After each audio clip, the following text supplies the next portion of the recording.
Hi there, my name is Robin West. I work for Seabourn as their Director of Expedition Operations, and like every year it is an absolute privilege and an honor to be able to come down to Antarctica on board the Seabourn Quest and to be able to experience the great white continent in all its glory.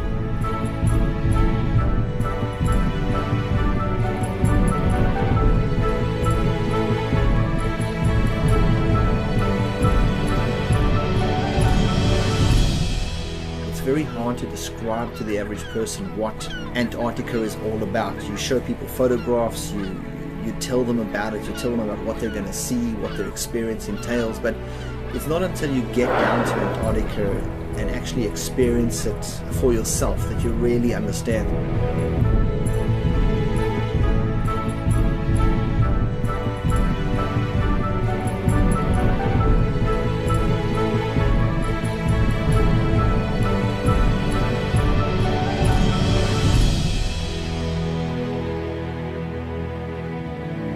Welcome to Antarctica. I hope you have an incredible experience. I hope it's everything you've dreamed it to be, and I hope you go away being ambassadors for this incredible destination.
Well, welcome to Half Moon Island here in the South Shetland Islands, and a beautiful backdrop for our chinstrap penguins. We've got several colonies around here in this bigger rookery. This one's quite accessible for us, and it's also quite accessible for the penguins coming and going, feeding and taking over the incubation ships. So if you look at the penguins that are lying down, they basically all have 1 or 2 eggs. The egg laying is finished and they're just about to hatch out probably within 5 to 7 days. And you have some birds that are attending a nest, a spot, possibly for next year, or maybe they even lost a mate this year. But by and large, you've got mated pairs here, lying down on eggs, waiting for their mates to come back and relieve them for the incubation duty.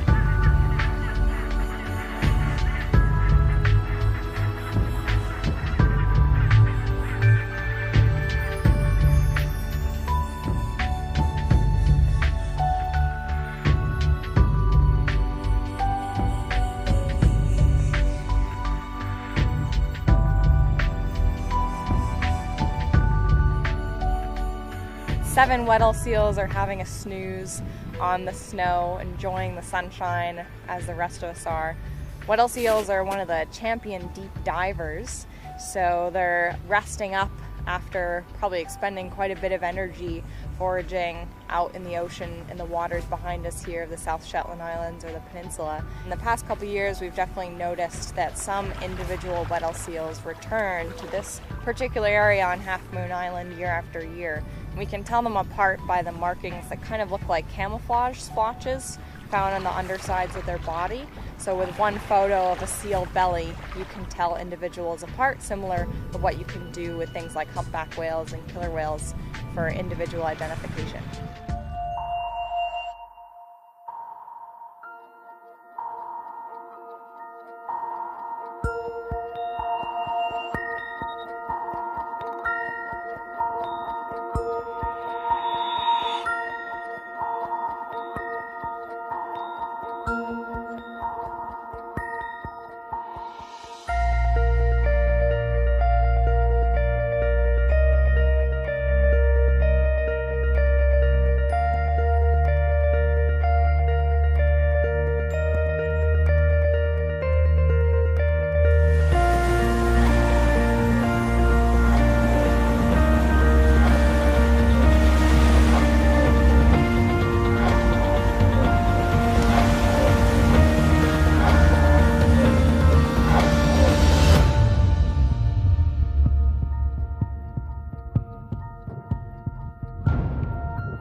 Today we're at Cooperville Island, our first Gentoo penguin colony, and lucky for us it's snowy, so our boots are going to be nice and clean. But if you're taking a look at any of these little outcroppings of rock covered with penguins, they're also covered with guano.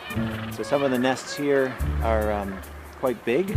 There's piles of stones that they're constantly building up and even stealing from each other. And the females particularly like when the males bring them stones, so even as we sit here watching, we can see when the males come back from feeding and they're about to relieve their mate, they're picking up stones and presenting them to their partner.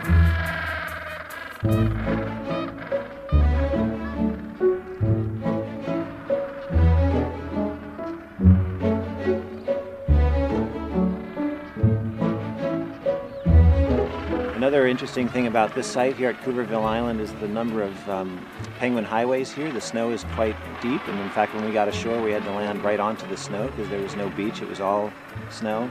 And so coming from the shore up to this colony and then up to the colony above, there's some very distinct penguin highways, and so it's basically kind of like what we do. The first group to come ashore has sometimes a rough time setting the trail, but then by the end of the landing it's all packed down and much easier. So that's what these guys are doing. They're finding the path of least resistance.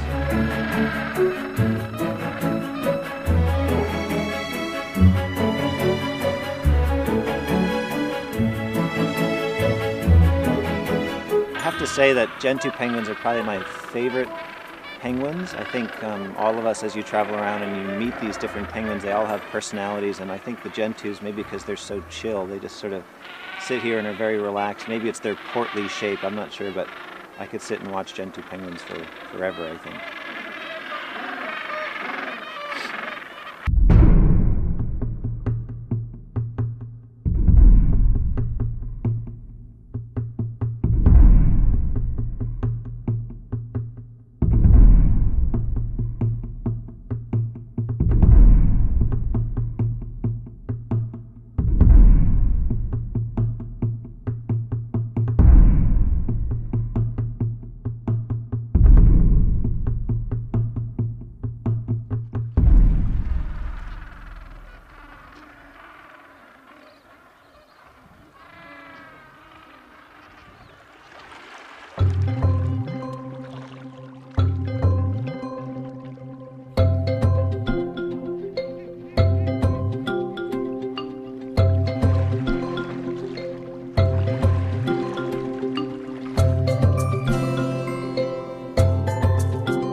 To navigate through ice is of course challenging compared to our normal navigation. You need a team of good and experienced officers. Over the years, since we started in 2013, we have built up a strong team on the bridge who have now gained experience navigating in the ice. And it's basically to navigate through a minefield, because you have a lot of growlers around you that you don't like to hit. And you know, we're down in Antarctica to show as much ice as possible to our guests, but at the same time avoid the ice. At least we don't want to hit it, of course. And when you sail in ice, you also have to consider your speed. The more ice you have, the slower you have to go to assess the situation better, but also if you have an impact with a smaller piece of ice, then you will not have any damage to the ship. And challenging is also the wind, because the ship is drifting a lot. When we are slowing down because of the ice, the ship is drifting more. So sometimes it's like sailing with a big sailing ship, actually, where the wind is sometimes against you and sometimes with you.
Right, here we are at Waterboat Point.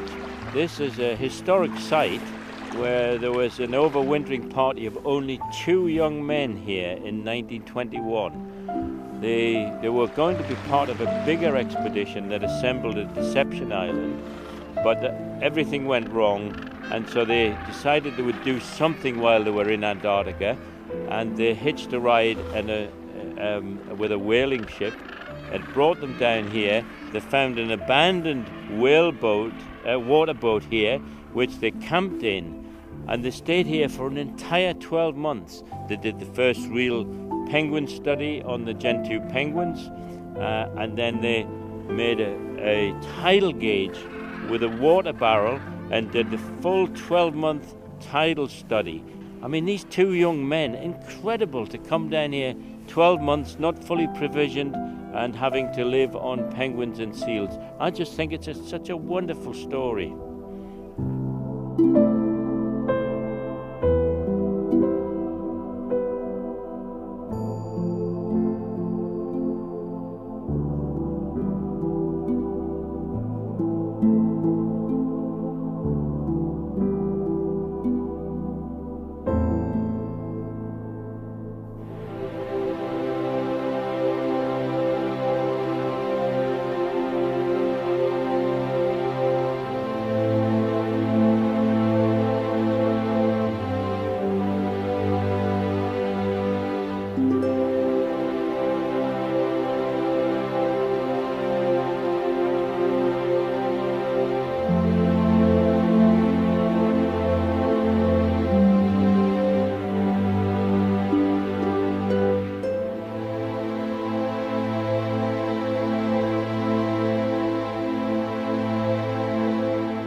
Today we're at the Moines Hut, which was set up by the British Antarctic Survey in 1975 as a staging post to get men and materials further south. So the ship would come in early season, couldn't get down to Rothera because of the ice, and they would land men and materials here and fly them from the ridge up just behind the hut, fly them further down south to Rothera. Eventually they started flights direct from the South American mainland and flew direct there, and this facility was closed in 1975, but it's now run by the British Antarctic Heritage Trust, who maintain the heritage of the British Antarctic Survey here.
Most of us working on board, we have butterflies in our stomach when we go down.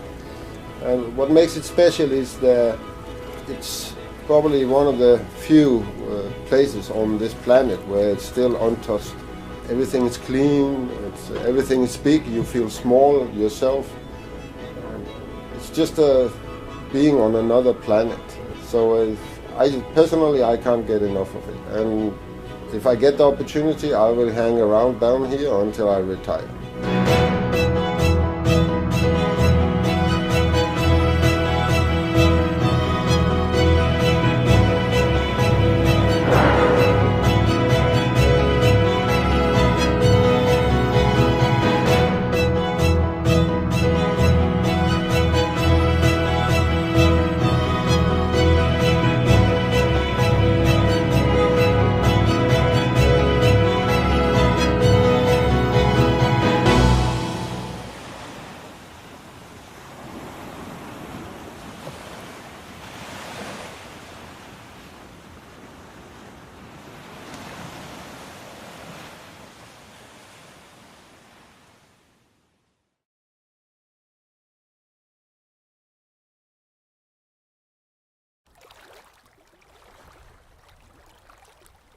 Hi everyone, thanks very much for watching the video. Please don't forget to comment and subscribe below, and remember to click the bell to get those notifications turned on. And if you're looking for more fantastic travel content like this, then click on the videos to the right. It will be really informative. Or you can click on the planet logo to the left and go to our website for some really fantastic deals. Thanks for watching.